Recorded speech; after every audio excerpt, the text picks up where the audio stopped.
জীবনের অর্থ কি? আপনার জন্ম হয়েছিল বস্ত্রহীনতার মধ্যে দিয়ে এবং আপনার মৃত্যু হবে বস্ত্রহীনতার মধ্যে দিয়ে।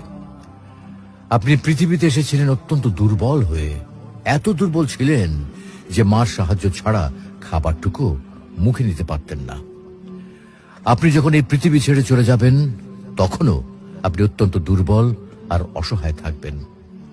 তখন আপনার কাফনের কাপড়টুকু আপনি নিজে পরতে পারবেন না, আরেকজন আপনাকে তা পরিয়ে দেবে। যখন আপনি এই পৃথিবীতে এসেছিলেন তখন আপনার অর্থ সম্পদ কিছুই ছিল না। যখন আপনি এই পৃথিবী ছেড়ে চলে যাবেন তখনও আপনার অর্থ সম্পদ কিছুই থাকবে না। আপনাকে প্রথম গোছল যেমন অন্য কেউ দিয়েছিল, তেমনি আপনার শেষ গোছলও অন্য কেউ দেবে। আপনি যেমন পৃথিবীতে একা এসেছিলেন, ঠিক তেমনি ভাবে আপনাকে পৃথিবী থেকে একাই চলে যেতে হবে। আপনার সঙ্গে আপনার প্রিয়জন কেউ যাবেন না। হ্যাঁ, এটাই জীবন, এটাই তো জীবন। তাহলে কেন এত মারামারি, এত সংঘাত, এত হানাহানি? কেন এত বিদ্বেষ? কেন এত হিংসা? কেন এত বেইমানি?